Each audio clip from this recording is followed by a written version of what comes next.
생명의 삶 본문으로 주일 설교를 하고 있는데요.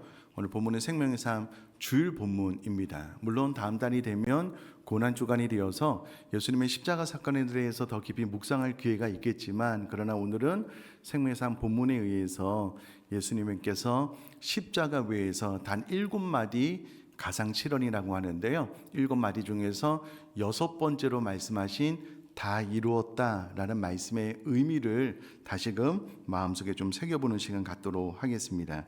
지금으로부터 2000년 전에 로마가 이스라엘이라는 나라를 이제 식민지화해서 다스리고 통치할 때에 그 땅 가운데 흉악한 죄를 지은 사람, 특별히 로마를 향하여 반기를 드는 정치범 같은 사람들을 가장 큰 고통으로 죽이기 위해서 이 어떤 방법을 통해서 극악무도한 죄가 사라지게 하고 로마를 향하여 반기를 드는 일이 없도록 하기 위해서 인간의 힘으로 능력으로 감당하기 어려운 형벌을 만들어냈는데, 아니 다른 나라에서 하는 것을 그대로 가지고 왔는데요, 그것이 바로 십자가 형벌이었습니다.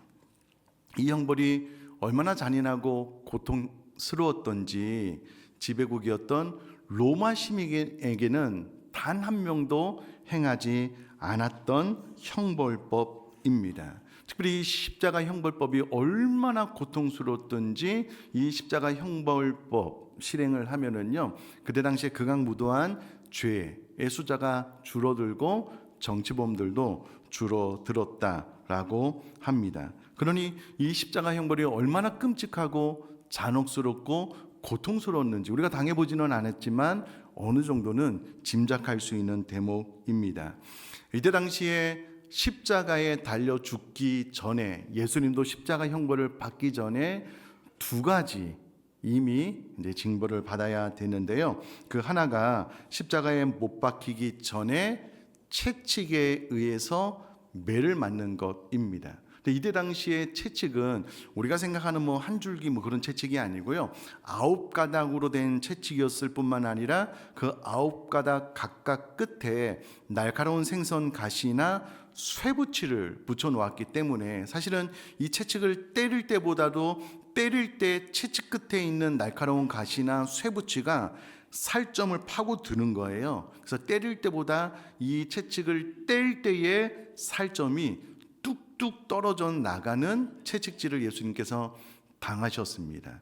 이때 당시에 망나니를 만나면은요, 의도적으로 이 채찍 끝에 날카로운 가시와 쇠붙이를 배 쪽으로 향하게 내리칠 수 있었대요. 그렇게 힘을 가해서 힘있게 이렇게 떼내면은요, 그냥 배가 다 찢어져서 내장이 쏟아져서 즉사하는 경우도 있었다라고 합니다. 이때 당시에 문서에 의하면 이렇게 기둥 같은 데 엎드려서 등을 때리게 되면은요, 등에 이게 피가 고랑처럼 흘러갈 정도로 그렇게 살이 패이는 아주 잔인한 채찍질을 십자가에 매달기 전에 가했다라고 전해지고 있습니다. 그러니 여러분, 이사야서에 보면 예수님은 연한 숨 같고 어떤 고운 모양도 없이 연약하신 분이신데요, 예수님께서 이 채찍질을 당하는 것만으로도 말로 설명하기 어려운 큰 고통이 이미 예수님께 가해진 것이고요, 뿐만 아니라 이때 당시에 십자가에서 처형될 죄수들은 본인이 못 박힐 십자가를 지고 처형 장소까지 이동을 해야 됐는데요, 이때 당시에 이제 무거운 사람도 달아야 될 것이니 십자가의 무게가 한 120에서 150kg 정도까지 나갔다라고 합니다. 근데 우리가 흔히 생각하는 이게 십자가 모양의 틀에 박기는 하지만, 혹은 T자 모양의 형틀에 박기는 하지만, 가로 세로 가운데 이 세로 기둥은 이미 이 죄수들을 못 박을 곳에 땅을 파고 박아두었고요, 이제 가로를 지고 십자가 형벌 장소로 가게 되면 그 죄수를 이제 그 가로 나무에 눕혀서 처음에는 이제 못을 이제 손바닥에 박았는데, 여기서 말하는 기차 선로를 놓는 그곳에 있는 이제 깊은 큰 대못처럼 큰 대못을 박았는데요. 사람의 무게를 지탱하지 못하고 자꾸 이게 이제 찢어지게 되니 점점 손목 쪽으로 박아서 나중에는 이 손목 쪽에 큰 대못을 박고 오른쪽 왼쪽에 또 발목에 못을 박아서 십자가 위에서 매달았다라고 문서에 기록이 되어져 있습니다. 그리고 그렇게 십자가에 못 박고 난 이후에는요, 아마 그 도르래 같은 것을 이용해서 죄수들을 십자가 그 끝까지 해서 아마 홈을 파놔서 홈을 맞추고 난 다음에 그곳에서 서서히 죽이는 것이 이 십자가 형벌이었습니다. 뿐만 아니라 예수님의 머리에는 한 6에서 7cm, 어떤 학자는 10에서 15cm까지도 이야기를 하는데요. 통상적으로 한 6에서 7cm 정도 되는 큰 가시로 만든 관을 머리에 씌워서 로마 병정들뿐만 아니라 십자가 형벌을 받는 장소까지 가는 가운데 많은 사람들이 돌도 던지고 침도 뱉고 갈대로 머리를 이렇게 힘있게 내려치면은요, 이 6에서 7cm 정도 되는 큰 가시가 머리에 그냥 푹 박혀가지고요, 머리로부터 많은 피가 이미 흘린 상태에서 십자가에 못 박혀 죽게 되었습니다. 그러나 십자가 형벌의 잔인함은 이 십자가 위에서 죄수들이 즉시로 죽지 않는다라는 겁니다. 매달린 죄수가 즉시로 죽지 않고요, 이미 채찍질을 통하여 온몸이 그냥 막 너덜너덜해지는 피부 사이로 많은 피가, 또 머리로부터 많은 피가 흘렸기 때문에 그 피가 머리로부터 발끝까지, 특별히 손과 발에 커다란 대못을 박은 곳에서 피가 서서히 빠지게 되는데, 이때 당시에 손과 발 온몸에서 피가 빠진과 동시에 이 팔레스타인의 땡볕 아래서 고요를 마주하게 되면은요, 그리고 땀과 함께 모든 피를 쏟아내는 과정 가운데 머리가 터질 듯한 두통이 먼저 찾아온답니다. 그러니까 이제 머리가 진짜 깨질 것과 같은 머리 아픔이 있는데 온몸에서 마지막 피가 다 빠져나갈 때까지 그 위에서 살아 있어야만 되는 겁니다. 의사가 본 십자가 형벌이라는 책을 보면은요, 진짜 예수님의 이 못 박힌 이 못은 아마도 총알이 관통한 듯한 고통을 느꼈을 것이다라고 이야기를 하고요, 특별히 이 박힌 못과 발 위에 예수님의 온몸을 지탱해야 되기 때문에 그 고통은 말로 다 설명을 하기가 어려울 것입니다. 힘이 없기 때문에 십자가에 박히고 난 다음에 몸이 이렇게 축 처지잖아요. 그럼 폐가 정상적인 활동을 못해서 숨을 얇게 쉴 수밖에 없었고요. 그렇게 하다 호흡이 너무 거칠어지면 한 번이라도 숨을 크게 쉬어야 되기 때문에 양손과 발에 힘을 주고 몸을 끌어올려서 큰 숨을 쉬고 난 다음에 본인의 체중을 이기지 못하니 또 밑으로 덜컥 내려가는 일을 반복하는 고통을 예수님께서 당하셨습니다. 이 십자가 위에서 고통이 너무 크고 처절했기 때문에 혼절하는 이들이 있었나 봐요. 그리고 혼절하다가 또 일어나서 그 고통을 당하고 또 그 고통이 너무 커서 또 기절하는 경우가 있는데, 저는 경험해 보지 못했지만 우리 아내도 이렇게 출산할 때 옆에서 보면은요, 아이를 빨리 출산하면 모르겠는데 이미 이제 산모의 진통이 오고 와서 잠을 편안하게 잘 수 없는 거예요. 그래서 이제 산부인과로 가게 됐는데 이게 잠을 잘 못 자잖아요. 근데 이제 진통이 너무 심하니까 너무 아픔에도 불구하고 잠을 제대로 못하니까 스스로 이렇게 잠들더라고요. 그러다가 또 진통이 오면 깨어나서 또 왁 소리 지르고, 또 너무 피곤하니까 또 이제 또 잠들고 하는 것을 반복하는 것을 이제 본 적이 있는데요.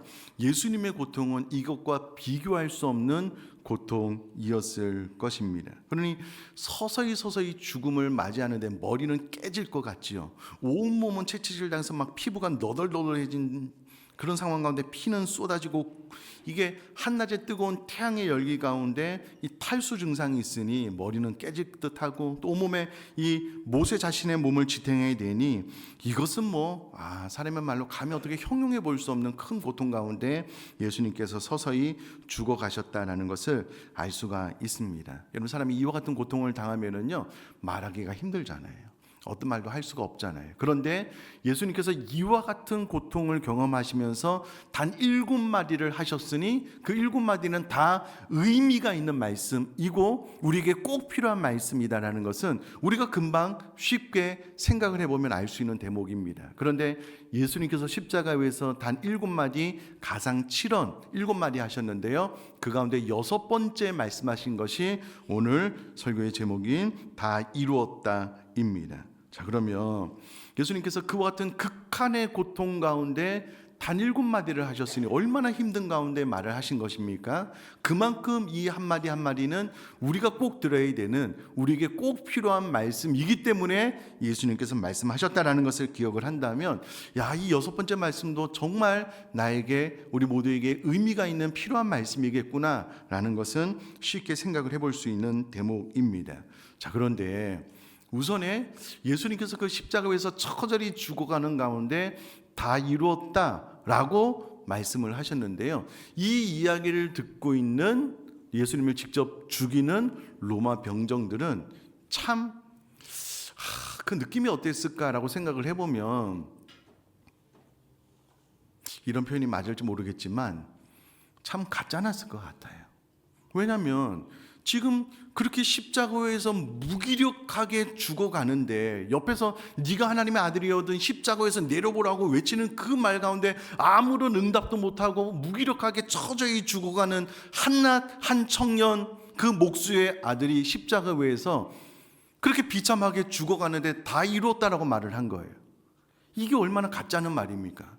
네가 그렇게 힘이 있다면 십자가를 그냥 못을 푹 뽑고 그냥 내려와서 순식간에 상처를 치유하는 기적을 보여주면 모르겠는데, 그렇게 무기력하게 죽어가면서 다 이루었다라고 말을 하니 이것은 이해가 안 되는 말이었을 것입니다. 그러나 이것은 역설적이게도 정말 우리에게는 예수님께서 다 이루신 십자가 사건이다라는 겁니다. 자, 그러면 이 다 이루었다라고 말씀하신 것을 조금만 더 생각을 해보면, 여러분, 예수님께서 33년 특별히 공생의 생애 가운데요, 내가 다 이루었다라고 말씀하신 것은 오늘 십자가에서 6번째 하신 말씀이 유일합니다.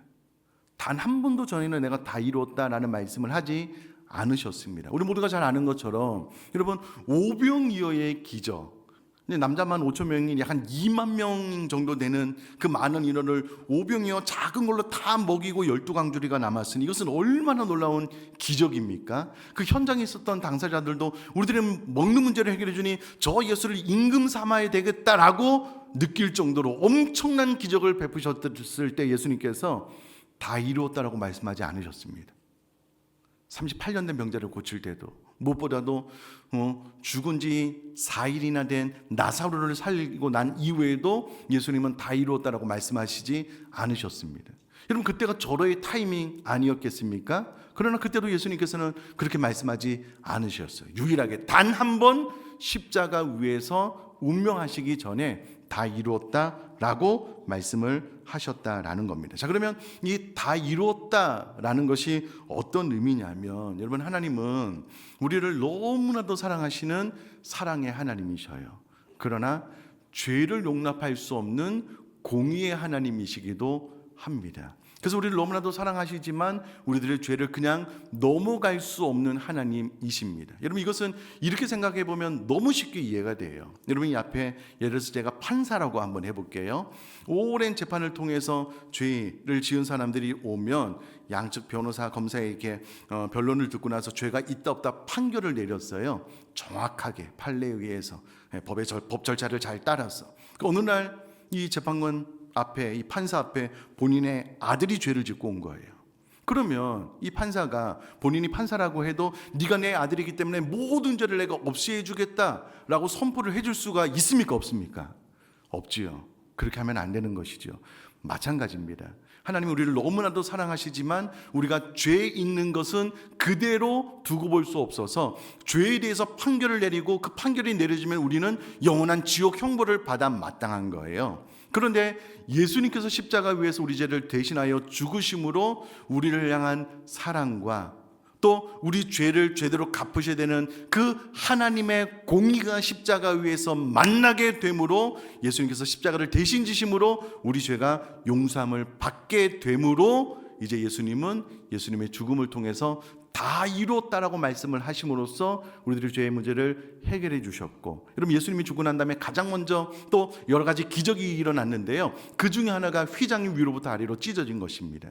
그 누구도 성소 안으로, 특별히 지성소 안으로 나갈 수 없었는데요, 예수님의 십자가 죽음을 통하여 휘장이 위로부터 아래로 찢어져서 누구든 그리스도의 보혈을 힘입어 이제는 성소에 나갈 담력을 얻어 하나님의 임재, 하나님을 직접적으로 대면할 수 있는 길을 열어주셨으므로 예수님은 이것을 가리켜서 다 이루었다라고 말씀하신 것입니다. 자, 이것을 또 구약적인 배경 가운데 좀 살펴볼 필요가 있는데요, 여러분 구약을 좀 잠깐 생각을 해보면 하나님께서 아담과 하와를 하나님 자신의 형상을 따라서 너무 아름답게 창조하고 에덴 동산에 두셨습니다. 그 모든 것들을 다 허락하실 뿐만 아니라 온 세계를 다스리고 통치할 수 있는 권세와 지혜까지 주셨습니다. 그런데 단 하나, 선악과만 따먹지 말아라. 선악과를 따먹지 않으므로 내가 너의 하나님 되심을 네가 기억했으면 좋겠다라고 말을 했지만 아담과 하와가 선악과를 따먹는 죄를 짓게 됩니다. 그러므로 하나님 앞에 벌거벗었음을 부끄러워하게 되고요,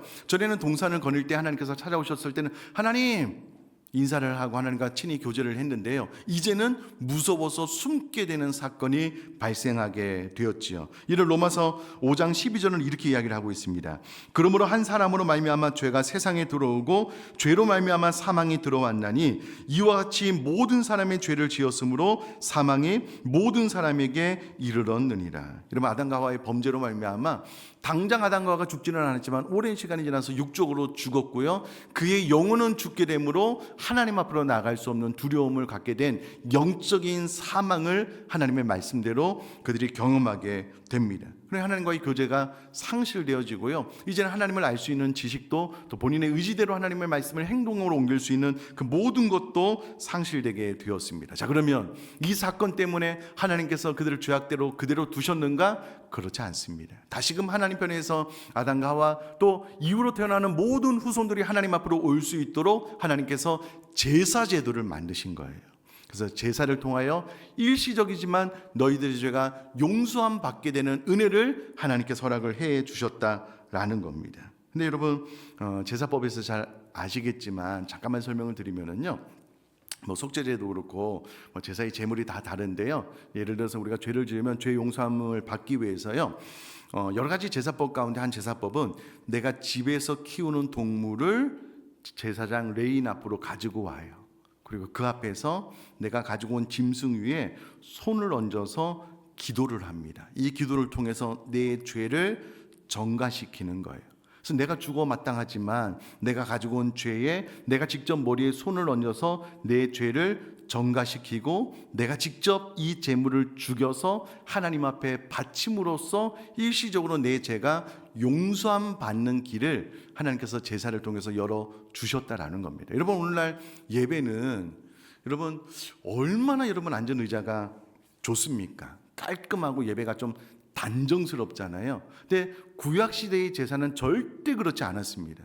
여러분 이곳저곳에서 짐승들이 죽어나가는 소리가 있을 것이고요, 그것이 무엇이 됐던 몽둥이가 되었던 칼로 이렇게 짐승을 찌르면 이 짐승들이 살겠다고 막 사방으로 뛰어다니면은요, 그냥 막 혈액이 피가 막 주변에 난자 있을 거라고요. 피냄새가 진동하고 각을 떠야 되고요, 아주 혼란스럽고 많은 짐승이 죽어나가는 소리가 들려졌을 겁니다. 근데 특별히 여러분 예수님 때는 이제 성전에 와서 돈으로 제물을 샀지만은요, 처음 제사가 만들어졌을 때는 집에서 키웠던 제물을 본인이 직접 갖고 와서 안수해서 본인이 직접 죽였습니다. 후대에는 레인이나 제사장들이 짐승을 잡기도 했지만 처음에는 그러했습니다. 그럼 생각을 한번 해볼게요. 여러분 혹시 집에서 반려동물 키우시는 분들 계실 텐데 내가 죄를 지었어요. 누군가 나 대신 죽어야 돼요. 그러면 집에서 키우는 정말 내 자식 같은 반려동물을 내가 직접 끌고 와야 되는 거예요. 그리고 그 위에 나를 바라보는 눈이 마주친 그 짐승 위에, 내 가족 같은 짐승에 내가 손을 놓고 내 죄를 정가시키는 거예요. 그리고 내가 직접 그 짐승을 죽여 바쳐야 되는 거예요.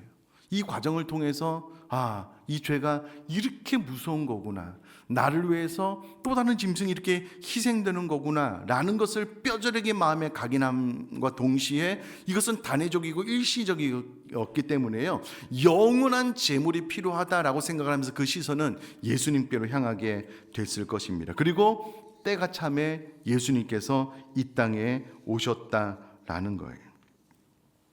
그리고 나서 그 누구의 강요도 아닌 예수님 스스로의 선택에 의해서 예수님께서 우리를 대신한 제물 되시기로 결정을 하신 겁니다. 여러분, 과거의 제물은 단칼에 죽이든 어떻게 때려서 죽이든 단번에 죽지만 십자가 위에서 죽음은 앞서 말씀드렸다시피 너무나도 처절한 마지막까지 뼛속까지 그 고통을 새겨야지만, 혹은 죽고 싶다고 죽어지는 것이 아니잖아요.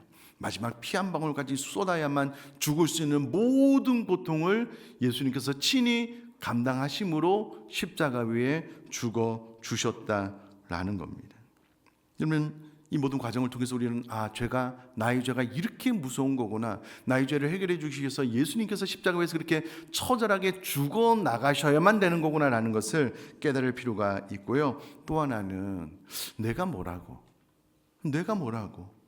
특별히 우리가 하나님과 죄인 되었을 때에 우리가 하나님 앞에 기도로 나 좀 살려주세요 부탁도 하지 않았을 때 예수님께서 이미 2000년 전에 오셔서 우리 죄를 대신하여 십자가를 지시는, 특별히 그 선택을 타인의 강요에 의해서가 아니라, 어쩔 수 없어서가 아니라 하나님께서, 하나님의 아들인, 하나님 자신인 예수님께서 직접적인 본인의 선택에 의해서 이와 같은 십자가를 지셨다라는 거예요.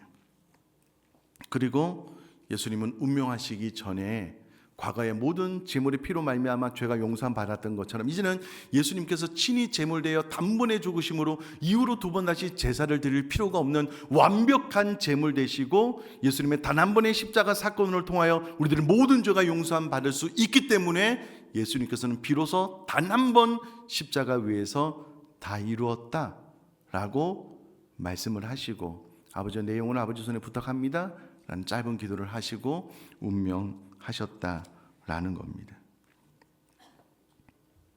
여러분, 예수님께서 십자가 위에서 다 이루었다라고 말씀을 하셨습니다. 그 다 이루었다라는 것은 1차적으로 우리 죄가 용서함 받는 다 이름이고요. 또 예수님의 십자가 사건을 통하여 그가 찔림은, 그가 채찍에 맞음으로 우리가 나음과 치유와 회복을 받은 거예요. 더 이상 죄의 고통, 죄의 영향력, 과거의 쓴뿌리로부터 고통받지 않고 완벽한 자유함을 얻어서 예수님처럼 살아갈 수 있는 그 길을 열어놓으셨고, 예수님은 비로소 다 이루셨다라고 말씀하셨다라는 거예요. 근데 여러분, 예수님은 다 이루셨다라고 말씀을 하셨는데, 우리 사랑하는 성도님들은 예수님께서 내 삶 가운데 이루시기를 원하시는 그 모든 것들을 다 이루셨음을 믿으십니까? 믿을 뿐만 아니라 누리십니까? 여러분, 신앙생활을 오래 했는데 여전히 나는 과거의 아픔과 상처로부터 벗어나지를 못해요. 늘 내 인생은 괴롭고 고단하고 힘들고 뭔가 영적인 자유함이 없고, 진리 안에서 자유한다고 그랬는데요, 그리스도의 장성분량에 우리가 충만한 곳까지 자라난다라고 했는데 여전히 늘 피곤하고 괴롭고 고통스럽고 내 인생의 문제는 너무나도 많고, 주님은 분명히 다 이루셨다라고 말씀을 하셨는데 정작 나는 한 발자국도 나가지 못하고 여전한 고통 가운데 있다면, 여러분, 예수님이 얼마나 안타까워 하시겠냐고요. 예수님이 그 처절한 십자가의 대가를 지불하면서까지 우리들의 모든 고통과 질병과 괴로움, 연약함, 쓴뿌리, 과거의 아픔과 상처로부터 우리를 온전히 치유했다라고, 다 이루었다라고 말씀을 하셨는데 정작 나는 늘 신앙생활하면서 아무것도 이루어진 것이 없는 거예요. 늘 혼란스럽고 늘 괴롭고 고통스럽고. 아니요, 그렇지 않습니다. 주님은 다 이루셨습니다. 근데 문제는 그 주님의 다 이루심이 나의 것으로 받아들여지는 나의 믿음의 반응이 중요한 것 아니겠냐고요. 혹자는 하나님이 나를 사랑하시는지 잘 모르겠다라고 하기도 합니다. 그러나 사도 바울은 명확하게 이 예수님의 십자가 사건을 알고 있기 때문에 로마서 5장 8절에서 이렇게 고백을 하죠. 우리가 아직 죄인 되었을 때에 그리스도께서 우리를 위하여 죽으심으로 하나님께서 우리에 대한 자기의 사랑을 확증하셨느니라. 하나님이신 그분이 인간의 몸을 입고 오셨어요. 그리고 예수님이 스스로의 선택에 의해서 십자가에서 이와 같은 처절한 고통을 당하시면서 다 이루었다, 우리들의 모든 문제를 해결해 주었다라고 말씀을 하고 있음에도 불구하고 하나님이 나를 사랑하시는지 모르겠다라는 것은, 이것은 아니잖아요. 사도 바울은 알고 있었어요. 우리가 아직 죄인 되었을 때에 하나님을 향하여 어떠한 기도도 간구도 하지 못하고 하나님과 원수 되었을 때에 하나님께서 먼저 우리에게 찾아오셔서 십자가를 지심으로 하나님께서 우리에 대한 사랑을 다 보여주신 거예요. 그럼 이것이 은혜입니다. 그래서 여러분, 예배로 나올 때마다 우리는 이 십자가 은혜와 사랑을 생각하면 그 목이 메이고 감사가 되는 거예요.